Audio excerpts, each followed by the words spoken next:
do that. That would help. And then the monkey cam. There we go. Okay, that's got to go there. All right. You ready, monkey? You ready, Freddy? Yeah? You got it going on? Oh boy. Here we go. Hello, everybody. Welcome to Houston. We have a problem. Problems are still everywhere, and solutions have yet to be found. We offer them. We pontificate on them. We slap our foreheads and pull our hair and wrench our teeth. But the problems still abound like crazy. Market, meh. BTC, meh. GameStop, meh. A whole bunch of Republicans are talking about resigning before midterms. Basically, they're pissed off at the Trump administration for sort of maligning them and not allowing them even like the simplest of victories to happen in the House. Like, you know, getting little pork barrel things in for their constituents or little bills like that. They just get treated like crap and they're tired of it. And they know that Trump isn't popular and their policies aren't popular and that they're going to get absolutely railroaded in 2026 as it stands right now. So there's been quite a few things published today about how there might be dozens and dozens and dozens of retirements happening, which could result in all sorts of special elections where the Republicans lose the House before the midterms even. So, there are talks going on right this minute between the Trump administration and Maduro about Maduro stepping down in Venezuela, so there doesn't have to be a war. The problem is that apparently the Cuban handlers of Maduro will kill him if he steps down. So there's nowhere on earth that he'll be safe getting asylum because the Cubans will assassinate him. So that's one of the reasons why he's like not stepping down. But at least if he gets kicked out via war, he may live. But what are you gonna do? You can't fight the U.S. in this. So, that'll be interesting. What else did I put in there today, monkey? Got market, meh. Got the Roswell thing, meh. Well, yeah. Let's just get to it, right? Let's just hit that button and go boop. 9, 8, 7, 6, 5, 4, 3, 2, 1. Okay, there we go. Houston, we have a problem.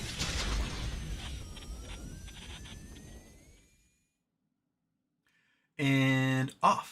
And we're good to go. And all right. And Bill Coyne's got a super chat right off the bat saying, another day of everyone predicting the end and nothing happens. Yeah.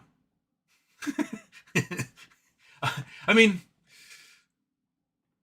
there's a lot of like spinning plates in the air here going on, but for the most part, I think the market is I don't know. It's like, what the heck is this going on about? Sorry, one sec. No. Okay. There we go. Okay. Sorry. I had weird pop-ups I didn't notice had popped up.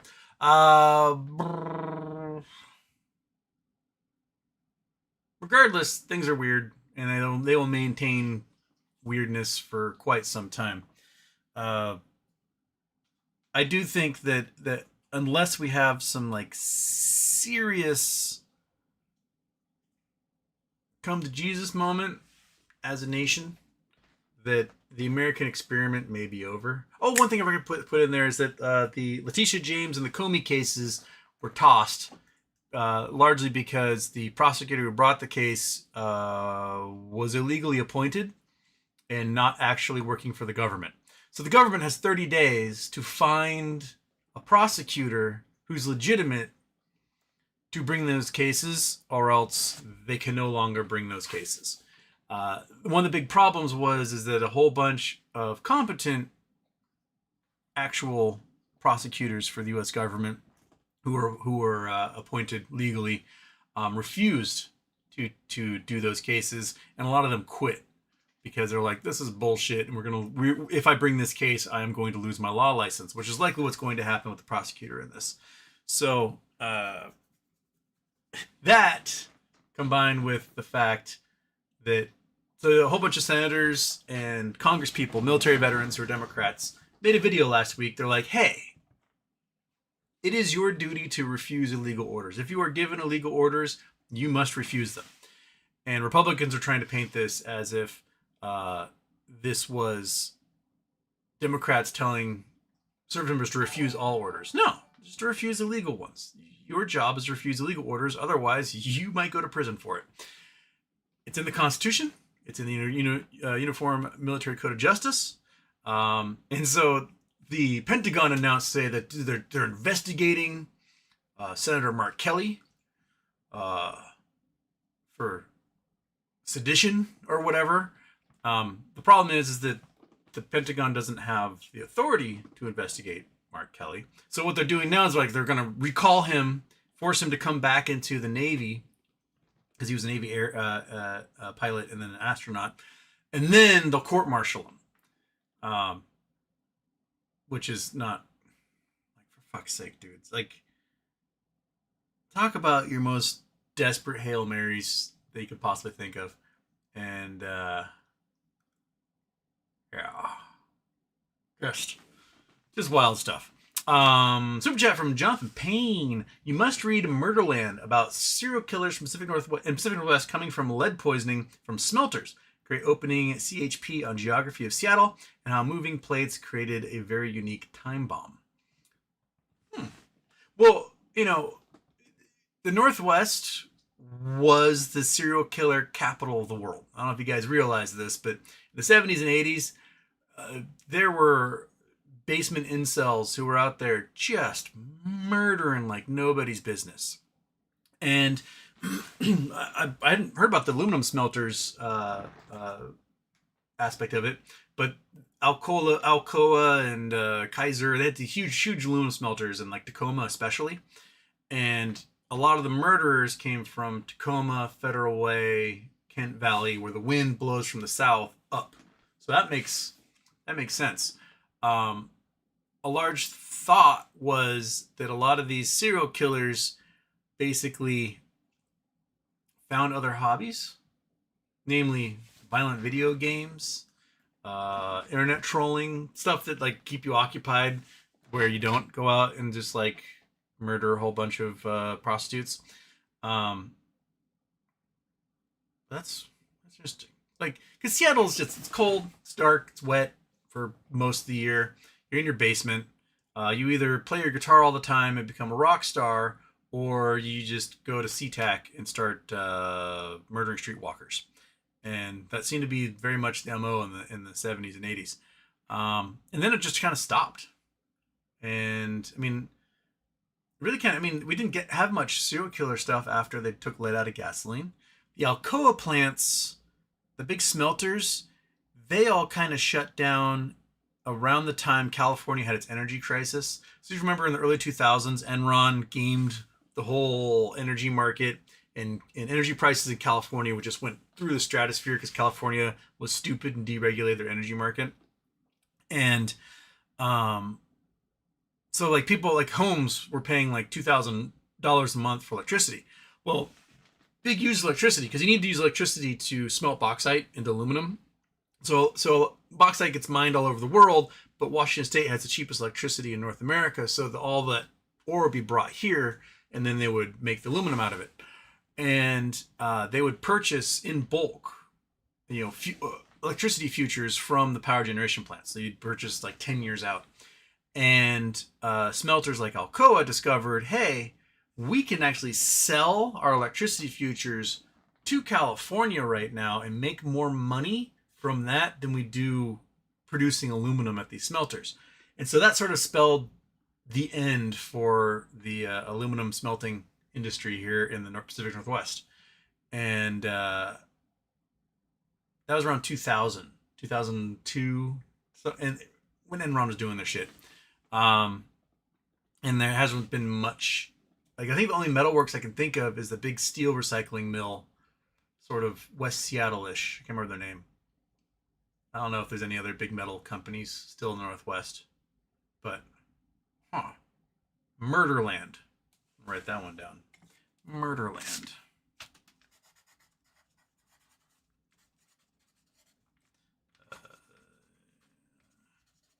Okay. Noted. Noted. Oh, Oi. Oh yeah. Shiny Shirt Week, day 17?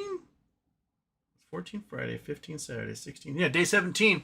We're dipping our toes into the Guy Fieri collection today with skulls. See the skulls. There's a skull. There's a skull. There's another skull. Some right side up, some upside down. And we're about, I don't know, halfway through Shiny Shirt Week, the longest week of the year, trademarked. So, anywho, moving on. All right, let's. Where are we? We even get to like the real nitty gritty here. Hot Pocket Rebels first. Brendan Wells says sub. Walker Walnut was third. A Passing Cloud. Give me fuel. Give me fire. Give me my BBYQ shares back. Yeah. Chris Taylor. Hey. Hope you're feeling better. What's up for Thanksgiving? I'm feeling so much better. Oh my goodness. I had to do a boatload of cleaning and getting the house ready and the rooms ready. A new roommate moved in on Saturday, and she's lovely. We're still looking for one more to move in. So I didn't get a show done on Friday. I just basically spent all day like vacuuming and wiping and cleaning and doing what I can, because I didn't get a chance to do that while I was sick. So I had to get all done in one day rather than just spread out over a week. Thanksgiving plans, going to my cousin's. So last year my cousin hosted Thanksgiving for the first time for the family. Usually my sister was the one who was hosting it. She did it for like 20 years. Now she's like, I'm done. I don't want to do it anymore. So my cousin, she volunteered last year. And in my 44 years of existence, produced the first Thanksgiving turkey that was delicious. Like normally, like, it's turkey, it's dry, and you like live for the gravy or the mashed potatoes or the things that, like, surround the turkey, and then you get the turkey, you're like, I guess I'll eat this. This was phenomenal, absolutely phenomenal. I think I told you that it was a weird little redneck family that has like birds everywhere, and that turkey was so good. So she's doing it again, and I'm actually looking forward to it. It'll be a lovely time. Get to see her partner and get an update on the Model T he's been restoring for the last year. So I get to go check that out. I'm excited because he's very particular. He's a PhD in optical physics, I believe, and he's very particular. He's had some startups and companies got bought, and now he's like founder level at some big tech companies. And so he's got time and money, and he likes to build things and travel. And so I'm very excited to see his restoration project on this Model T. It's neat. It was neat to see it last year because it was pretty original, and then going through all the little weird things, and like you see how much wood went into a car back then. It's like, there's like 2x4s framing part of this car. So I'm excited about that, and good eating. Everybody else get stuff going on. I mean, there's Euros and things in here. Like, we don't do Thanksgiving. That's all right. That's okay. You can still have a giant meal and not do it. What are you putting your nose on me? You are expecting something, aren't you? What are you expecting? Huh? What do you want from me? What do you want from me? Huh? You trying to tell me something? Huh? Well, that's not going to work. You have to wait for one of them to make the call. That's part of the rules of the game here. So, you wait till like something green or blue or red. You're colorblind. But see the box? See that box right there and that box right there? When one of those boxes pop up, then we can do it. And it says, Julius here says, monkey butt treat. Back to Venezuela novella. See? You were saved by a Cuban in Miami. All right, here we go. One of those? Yeah. Oh, so excited. So excited. Good munching. Good eating. Okay. Still working on that? smacking sounds. That's good eating. All right, there we go. There it is. All right, happy dog. Okay. Hot Dog Rebel, any BBBY news, or are we cooked? I haven't seen any news. There's all sorts of people saying the next hype date's like December 17th or something. I don't know, bro. Don't know. It comes when it comes, I guess.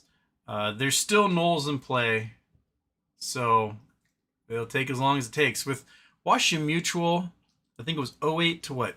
2012, 2013, so it's like 4 or 5 years.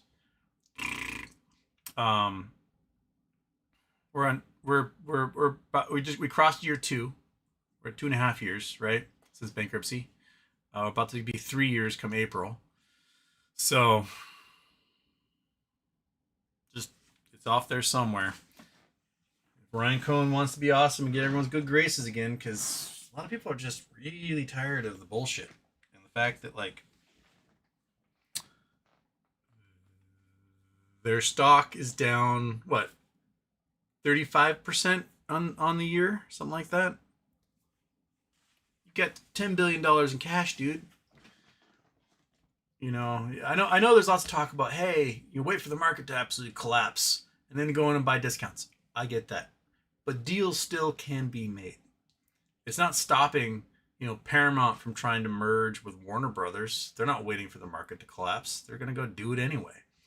Players make plays. They don't sit on the sidelines and wait. I was going to wait. No, you make it happen, dude. Anyone can sit and wait. Go out there and make it. Be a legend.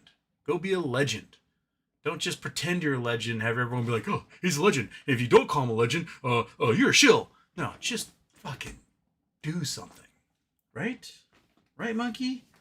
You don't sit and wait. You go and find those bunnies. You can't catch them anymore because you have 3 legs, but you still don't rest on your haunches, right? You make the plays happen. Playmakers. You got to be a playmaker. So go and make plays. Okay.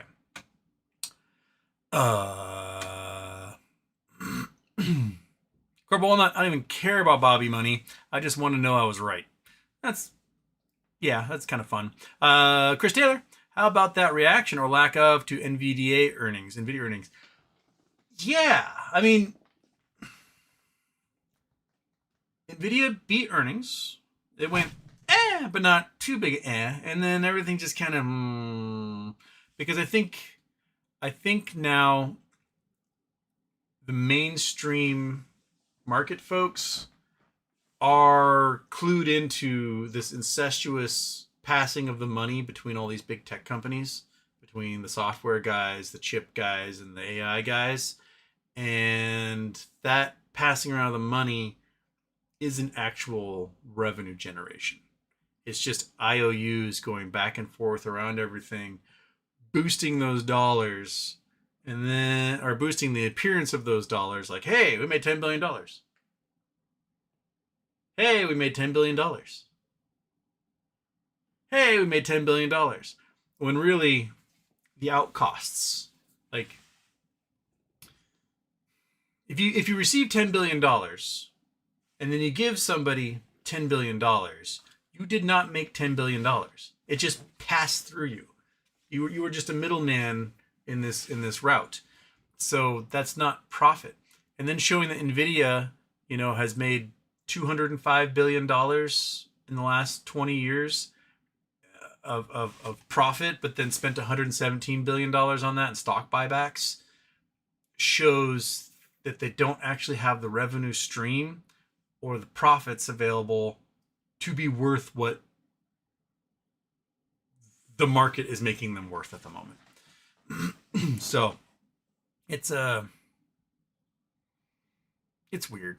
It's very weird. That and like MicroStrategy and others are just. I read an article today that MicroStrategy may only have 90 days left, which puts their death February. So my friend who works there, and he was like, I don't know if I'll have a job in January, was pretty close at his estimation back in July. So, I might do MicroStrategy puts again tomorrow morning at open. Let's see how they play out for the rest of the week. I had thought about it on Friday, and I was like, no, it hasn't done its dead cat bounce it, and so I did a little bit of dead cat bounce today. I think I might shoot for that. I'm probably leaning towards Carvana and MicroStrategy for tomorrow, and just get a couple of those and see where it goes. Carvana just does this thing like all week. It goes up 20, down 20, up 20, down 20. So I might just play that for a little while, because you get it on one side and it goes down $20. You get it again, it goes up $20. You go down and just kind of play that up and down. And so I might just do that for a little bit. A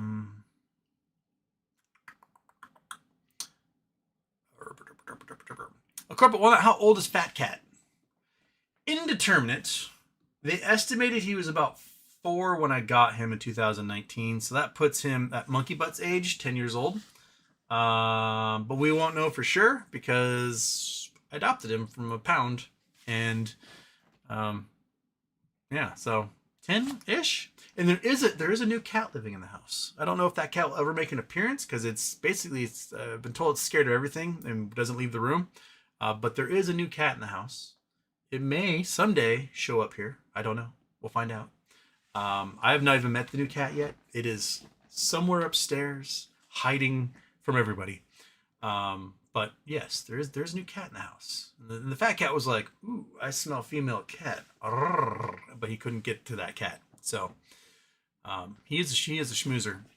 Basat Baman, happy Monday, everyone. Kelly Reed, happy birthday, HW. So Doge Department of Government Efficiency is officially over. Cost taxpayers more. Dumbest timeline. 100%. And now that all these Doge employees have been shit canned, in the next administration, they may be found personally liable for the crimes they committed while working for Doge, such as uploading the entire Social Security database to an unsecure server. That's a crime. That's a big crime. Oops. So, yeah. So stupid. All of it. Just dumbest.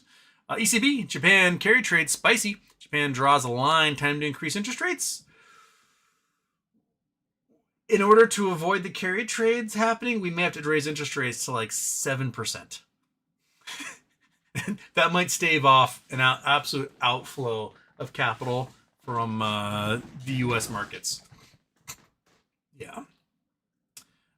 Also, Q3 economic report will never come out. That's one of the things that we heard from the Trump administration today, is that we will never hear about the estimates for Q3.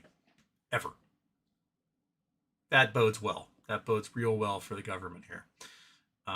It was thought that Q3 would be kind of abysmal, namely because Q1 was bad because everyone was trying to get all the purchasing done, so their outflows were insane to overseas, right? Trying to get all the purchasing done for the tariffs. Q2 was awesome because they didn't have to import anything, so they had no outflows, and they just sold.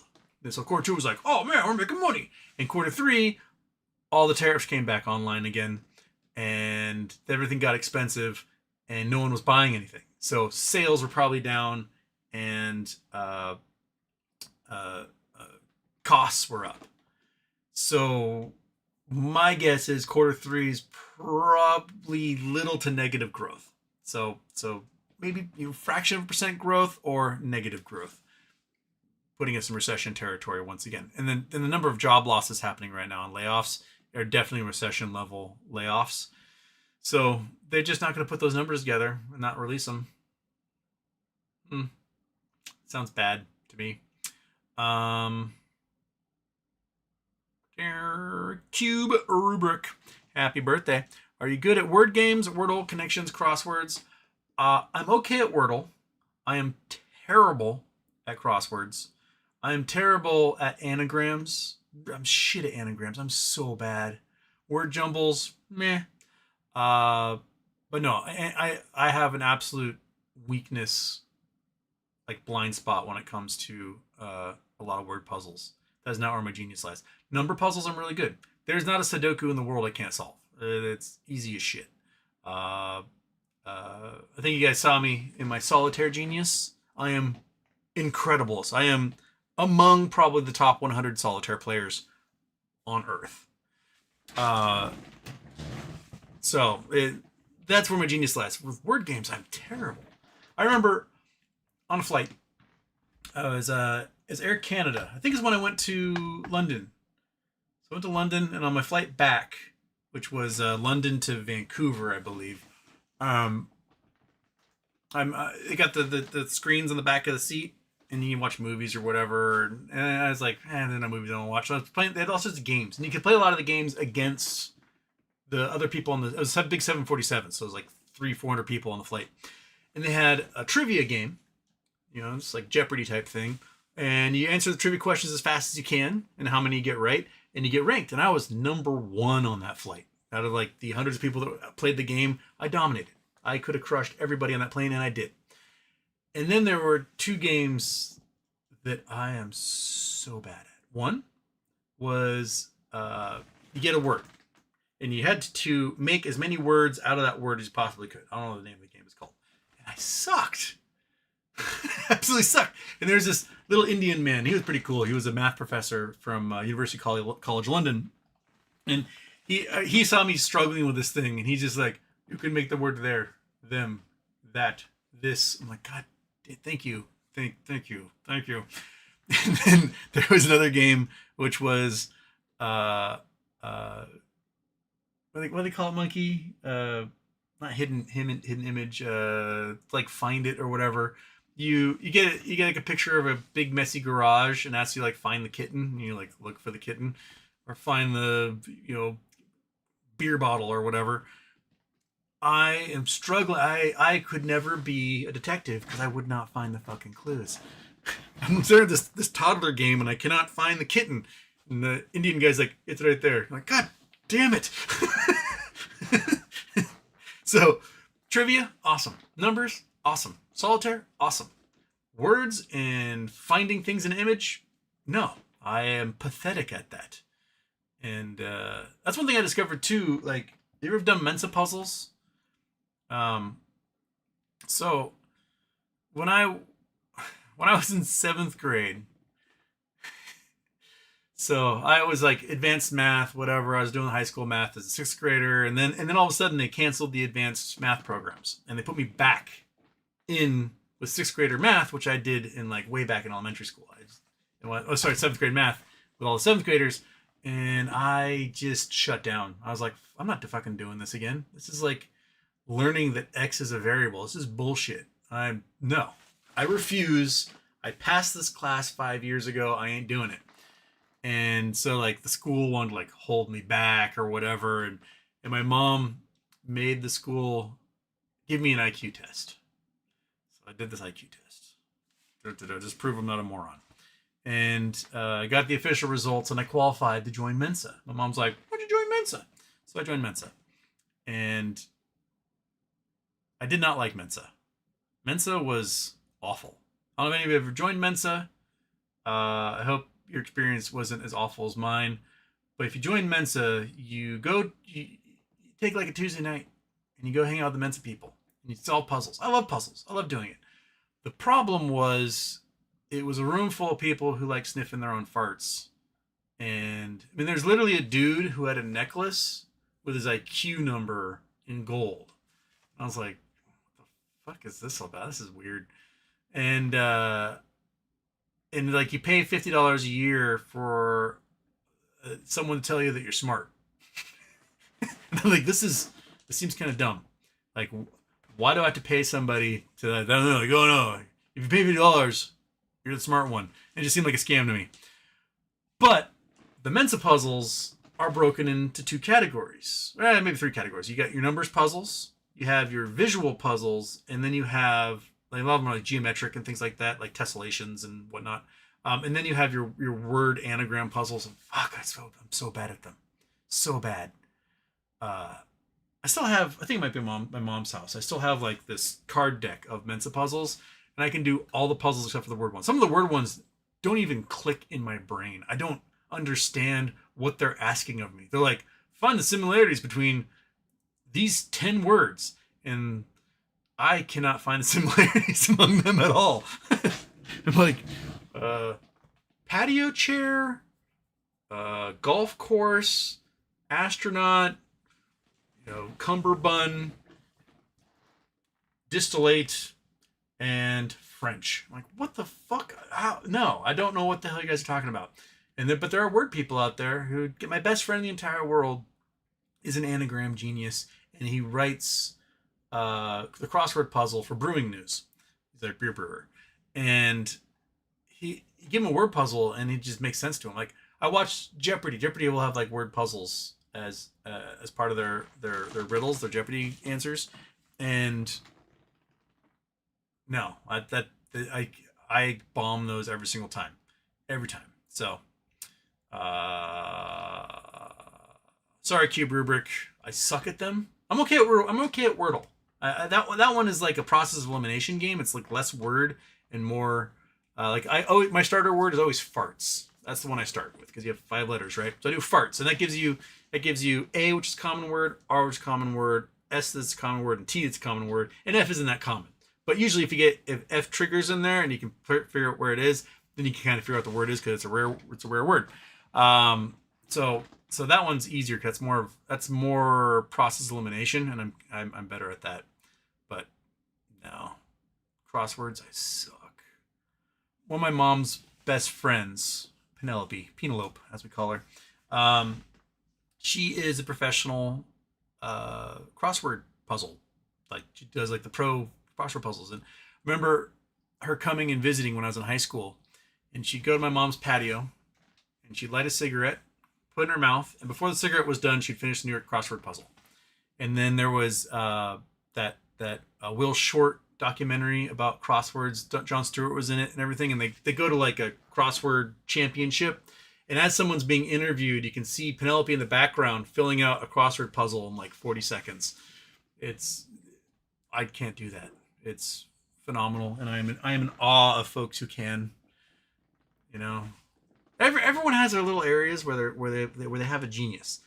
Some of those come out, and you're like, whoa, that's amazing. Others might be something subtle that you don't really notice very much. I taught at math and art school for a decade, and I can't draw to save my life. Those kids can't do math to save their life. Our geniuses, not necessarily compatible. And like, my favorite, when I still got to give paper tests, but they move everything to the computer. I hated when they move everything to the computer. It like took the personality out of everyone. But I loved when I could give a question on a test or a quiz, and the student had no fucking clue what it was. What they would do instead is draw something absolutely amazing in there. And I give them 1 out of 10 points for an amazing picture, just because I got tons of pictures of me, like during a test, just staring off into space, and they would just draw me for an answer. I loved it. It was amazing because I can't do that. I don't have the skill.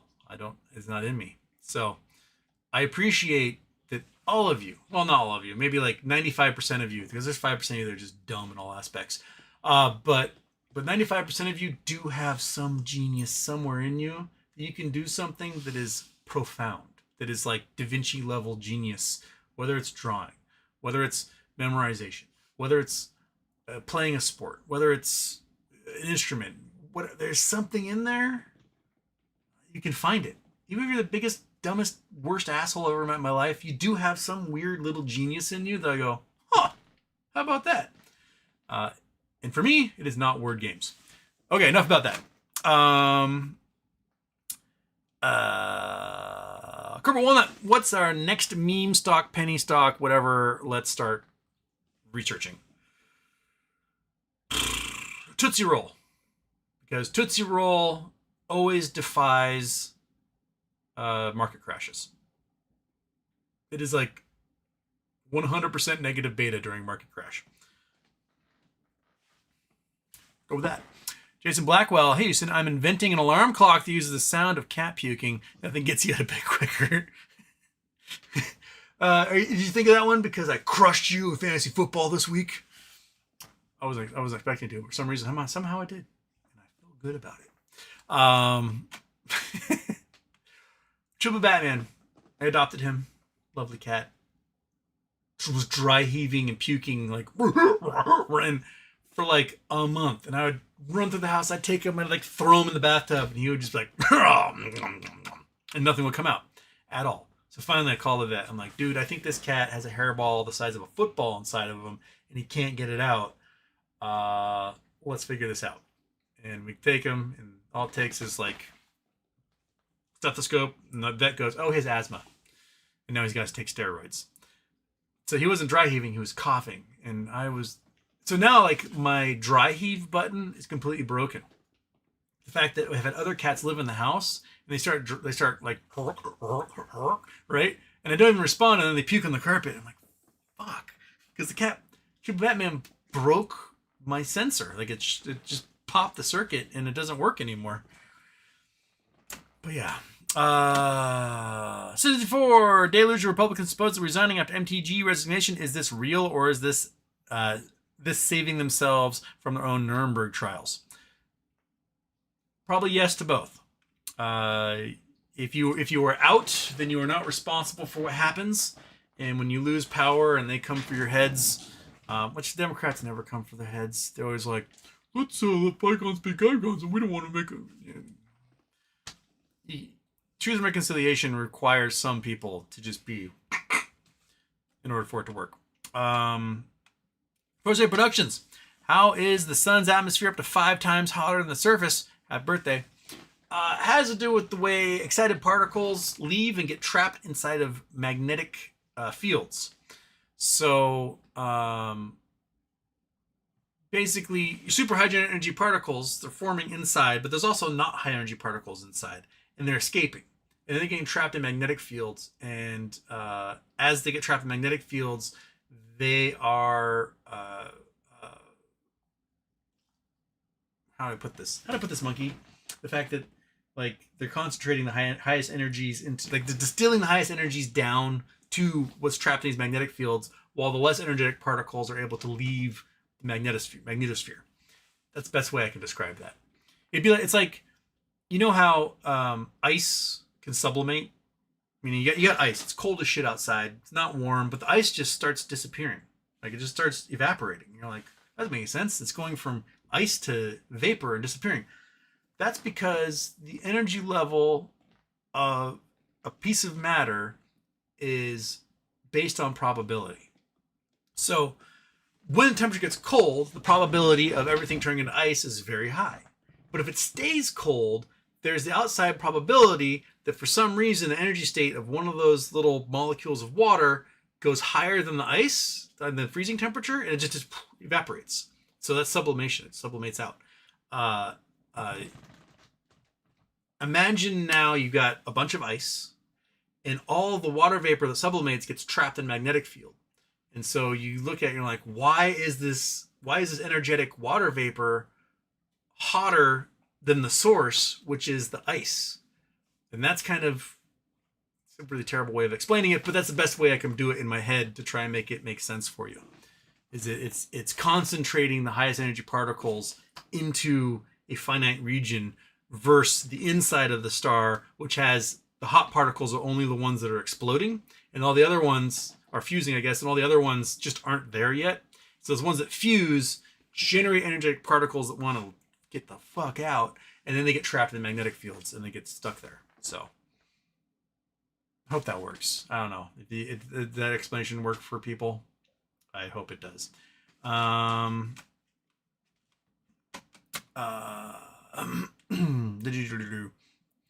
Okay. Kelly Reed 7665. So Iran is having a water crisis. Iran's president says capital move now a necessity. Would this be the largest migration of humans in modern history? Plus, you called this with global warming, Houston. Well, it's gonna be up there. Like, there is Tehran having to move the capital, move a bunch of people. That's huge. Jakarta is moving. So Indonesia is building a new capital because Jakarta is like sinking under the ocean, and they're basically going to try to move everybody out of Jakarta and make a new capital on, I can't remember which island it is. I can bring up the old Google Earth here and have a look, see if we can. Jakarta is moving. So Jakarta is on Java. It's here. And I think it's moving to Sulawesi, I believe. I think so. So somewhere in here they're building a new capital. So yeah, but Jakarta is like volcanic fill, and it's really low lying, and the tides keep coming in and just inundating the city. And so they're planning a new capital and moving the 10 million people who live here out. So I mean, climate change is affecting both of those in heavy ways. And it's not the first time there's been mass migration like that, right? Like, sea level rise basically caused much of Alexandria to disappear. So out here we had Alexandria, which is library of the world and whatnot. And you can go out into the ocean here and then scuba dive ancient parts of the city that were out here that have since subsided as a result of ocean level rise. So, these migrations happen. There's also ancient settlements inside the Black Sea because the Bosphorus opened up 7,000 years ago and flooded this big giant salt plain that was in here, and lots of folks are gone there. They found out here in the North Sea between this part of Northern Europe and UK, lots of evidence of settlements during the ice ages that were here. So I don't know how many people live there, probably not millions, but those folks ain't there anymore. They all moved. So yeah, it happens. But Tehran is a huge city. Tehran's 10 million people at least, right? How many people? Population of Tehran. 9.7 million proper, 15 million in the metro area. Yeah. Much of Tehran's water source is snowmelt from, was it like the Zagros Mountains, which are the mountain range to the south, and then I can't remember what the chain is named up here. Maybe it tells me the north here, but you see all these dry lake beds, right? This is basin and range, just kind of like Nevada, where you get the winds come across, force the clouds up, which causes them to condense and then rain or snow, and you collect all the weather. You can see the green side here, so the weather is coming off of the Caspian Sea, right? And you get the lush rain happening on this side of the mountain range, and then on the other side, which is the leeward side, the air drops, it warms, the moisture content disappears, and it gets really dry. But a city like Tehran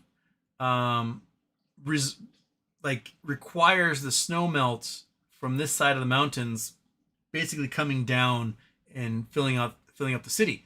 So a lot of irrigation canals and rivers and things pass through what is basically this mountainous desert environment down into the city.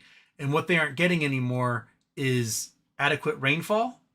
And because temperatures are rising, the snow level goes up, so the snowpack becomes less and less every year, which means they run out of water sooner. Whereas if you get snow from, say, November to April, here's 6 months of snow, then you have a whole bunch of snowpack that can melt throughout the year and bring water in Tehran. So by the time you start running out in October, it starts snowing again and your water source comes back. The same thing's happening all over the place. Here in Seattle, you can see, mountain ranges all provide the same thing. Like, here's our windward side, here's our leeward side. This is desert, this is mountain. The winds come off the Pacific from the west and hit here, so you have rainforests on the windward side of all these mountains. And when the snow level rises, your snowpack becomes less and less. So let's say for the last 1,000 years, the snow level in wintertime is 1,500 feet. So it's raining below 1,500, it's snowing above 1,500, and that snowpack just gathers. Well, now the snow level during the wintertime is like 3,500 feet. So you lose a huge amount of geographic area. So like this is Mount Rainier right here, right? And Mount Rainier's got glaciers, got like 20 glaciers on it. You can see all these glaciers coming down. And there's usually permanent snowpack year round at the highest points of Mount Rainier because it just doesn't get hot enough to melt all of it. Well, recently it's getting hot enough that you see bare rock year round at the top of Mount Rainier. And if we were to go down to like 3,500 feet, let's see here, 7,000, 6,000, 6,000, 5,000, 4,000, 4,000, 3,500. So if your wintertime snow is basically Gobbler's Knob, I still love that fucking name. Your wintertime snowpack is all the way out here. Well, okay, that's 3,500. Now, before your wintertime snowpack used to be at 1,500. So we've got 1,500, 1,500, 1,500, 1,500, 1,500. And we're still 1,500, 1,500. Okay, now we're 1,500 about here. Right? So the difference between 1,500 feet, which is a circle about yay, right? And 3,500 feet, which is a circle about yay. So you can see how much geographic area you lose, because if it's coming down as rain, it just washes into the Puget Sound and disappears. If it comes down as snow, it gets retained for a long period of time. And that's our snowpack is lessening every year as a result of that. And it's happening all over the world. It's happening in the Andes. It's happening in the Alps. It's happening in the Zagros Mountains. It's happening all over the place because temperatures are rising. It's happening in Hindu Kush. It's happening in the Himalayas. It's happening all over the place. As snow level rises and these snowpacks get less and less and the glaciers start receding, this population of 1.4 billion people is almost entirely dependent upon glacial snow melt up here in the Himalayas. That's where the Ganges comes from. Like that's where these river systems form, is melt of snow and glaciers. And if the glaciers disappear forever and the snow level's so high, the rivers are going to be gone. They're just gone. So the same thing, you can say the same thing for like, the Mekong and other rivers that come out of the Himalayas here. So there's literally billions of people who are dependent upon this seasonal snowpack that's disappearing. So Tehran is just the canary in the coal mine as far as that's concerned. They have a huge population, a teeny tiny little mountain range in comparison, and it's just not going to be there anymore. It's a bummer. It's a real bummer, man. But you know what? If your entire economy is based upon sucking oil out of the ground, what are you going to do? That's what you got. Where are you going to move them to? You're going to have to move the entire city. Wait, go back here. Go back here. You're going to move the entire city to the other side of the mountains. Like, you have to make sure that you've got your 10 million people here, right? On the coast, on the shorelines of the Caspian. Because there's nowhere else you can move them in here. Because every other community, every valley, it's all desert. It's all desert. You have, at the tops of some of these mountains, you have a little bit of green, right? But for the most part, it is just desert. It's all entirely dependent upon winter snowpack. I think it's hot. So hot down here. There's not enough water to supply anything down here. So you're going to have to move them to the Caspian. That's it. That's the only spot they're going to be able to go. So I don't know how you move 10 million people. I don't know how you do it. How do you do it, monkey? How do you move 10 million people? Just herd them like a sheepdog. Yeah. Okay. Kelly Trump says nursing is no longer counted as a professional degree. They are limiting student loans, but don't worry, with hospitals and research shutting down, it'll be okay because they want everyone to self-diagnose and care for themselves using ChatGPT. So AI is so hot right now. Yeah, AI is really good at like sponge baths and making sure people don't have bed sores. I love the fact that nursing is no longer a professional degree, because my mom, who was a nurse for 30 years for the Veterans Administration, she was an oncology nurse for most of that. She was originally an AIDS care nurse, but then people stopped dying from AIDS because we invented AZT and those drug cocktails, and people just don't die from AIDS anymore. So she retrained, became an oncology nurse, And for her to be an oncology nurse, she had to do something like 6 credit hours of education every couple of years just to maintain her certification, and then retest to maintain a certification every couple of years. And it was really stressful for her. Like, especially as she got older and older and further removed from her college experience. And she would study hard. She'd go to these symposiums, these education courses, and get all these hours in that she was required to maintain her certification so she could keep her job. But no, she's not a professional at all. Also, like that the people that master's in engineering is not a professional degree. Yeah, not like engineers have to like do anything professional. It's really loosey goosey if you're an engineer, right? It's all teaching is no longer a professional degree.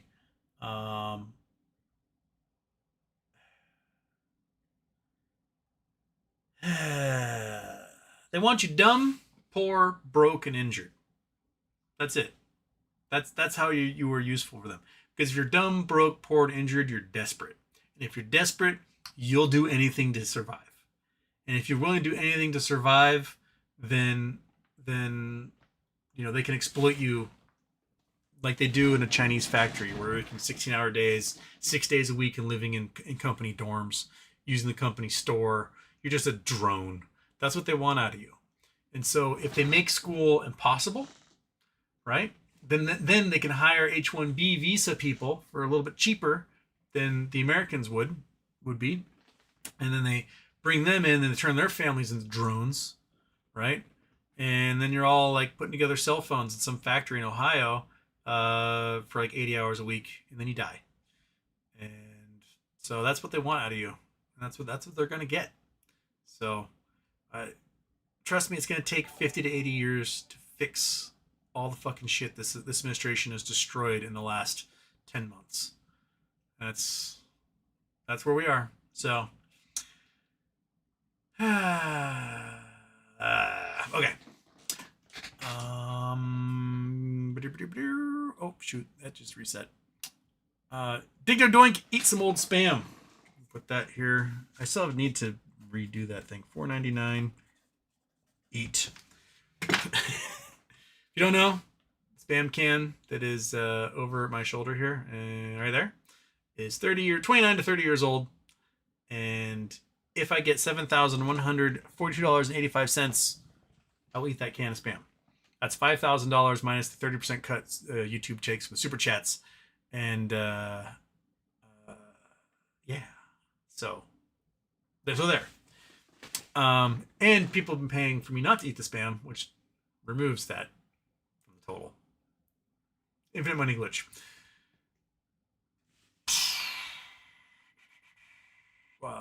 Where's my spot? There's that one to Kelly Reed. Okay. TJ34. Hey, Houston, happy birthday. GMG having a reasonable run. EPA approval for their Thermal XR next month, and Thermal XR now offered as an option on the Bejer refrigeration.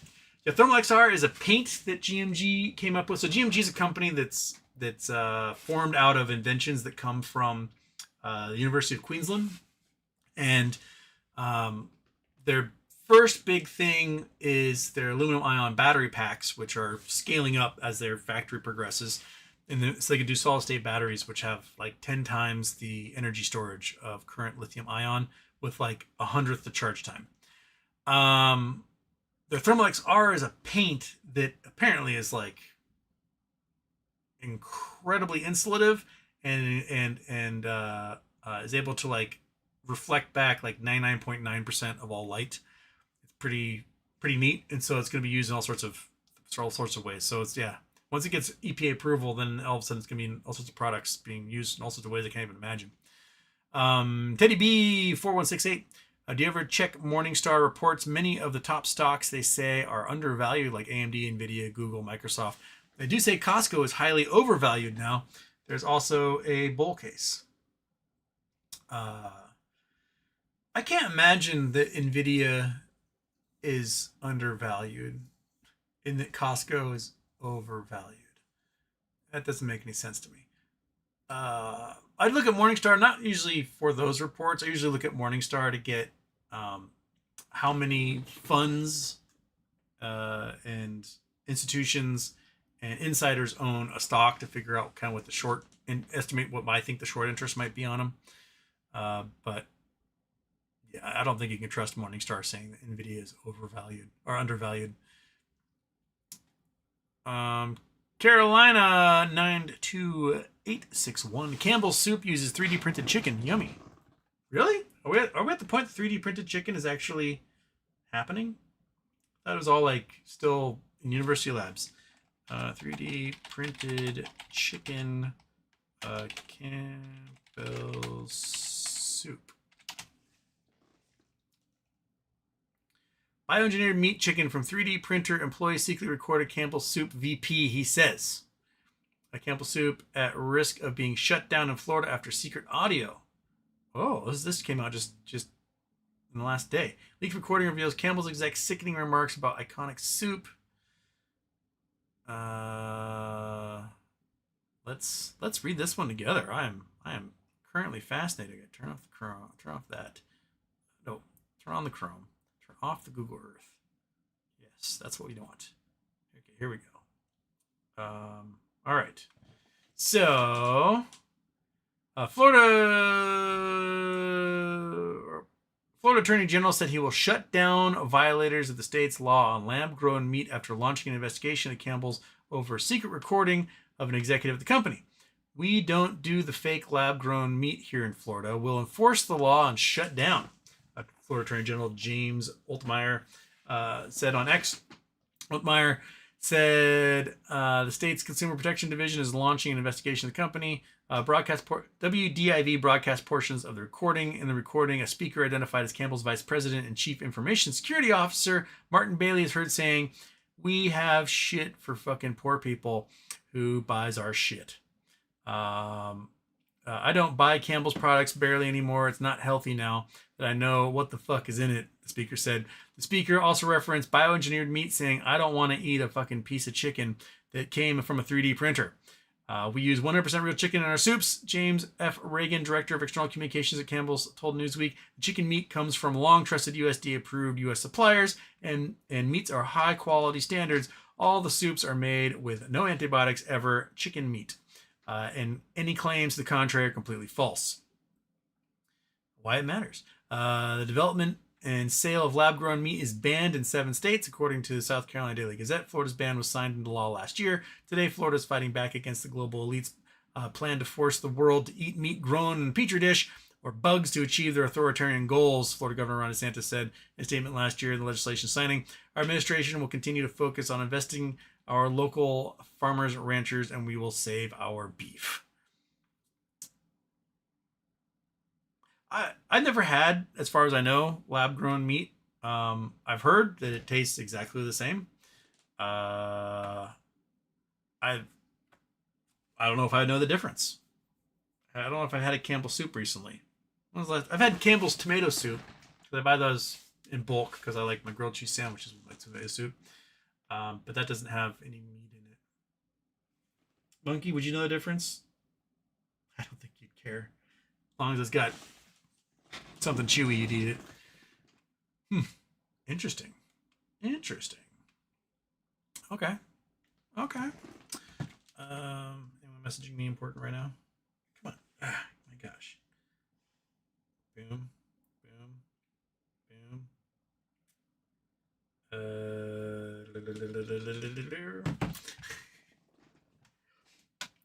Iggy sent me the Campbell's audio to my Blue Sky account. Okay, noted. I'll get in there. I can do a couple more here, and then Houston's got to do his vanishing act for the day.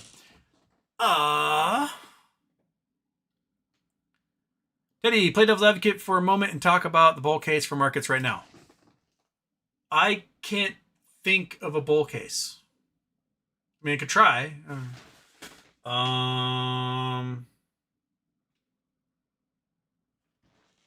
Is there good news? Is there somewhere where we're like, oh, that's surprising?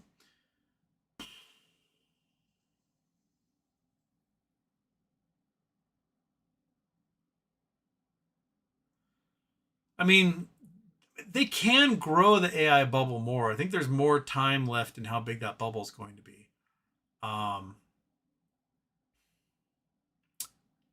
I just don't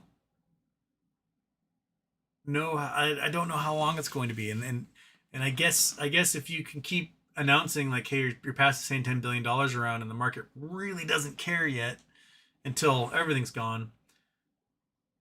I guess that's the case that it can keep going up, but we've deviated from all the normal market metrics. Like, you got metrics that go like this, and the market follows it, right? But right now we've got the metrics going like this and the market going like that, and it's largely showing you that there's so much private equity right now. There's so much cash consolidated at the highest rungs of society that the market is mostly those rich people forcing the price of everything to go up because they've got so much money they don't know what to do with it. And everyone else who's completely not part of that is like, I don't get it. I don't have anything. And so I don't think that's necessarily healthy for the market in general. We've got, hundreds of billions of dollars unrealized losses for commercial banks. We've got trillions of dollars in liability for investment banks in forms of margin. We've got housing bubble that's dog shit, commercial real estate bubble that's dog shit, a car market that's dog shit, a consumer market that's dog shit. Exports are down, imports are down, costs are up, the dollar is down, inflation is up, jobs are down, pay is flatlining. We're about to spend too much money on healthcare because subsidies for the ACA are gone. I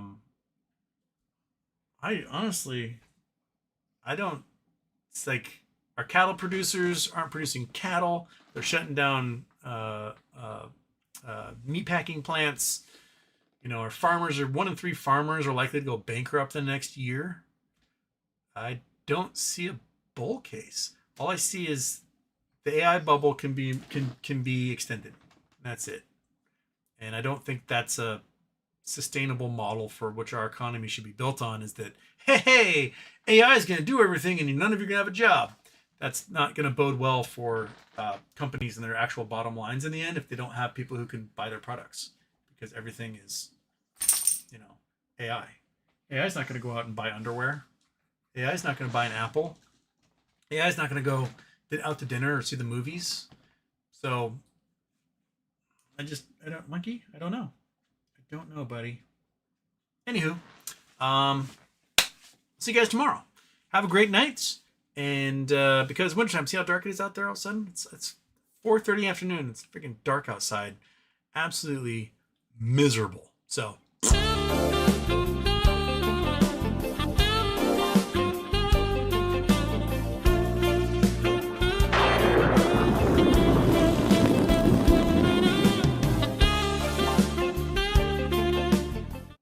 I need to get one of those Guy Fieri wigs, like the the visor with like the Guy Fieri hair that pokes out for when I wear these shirts.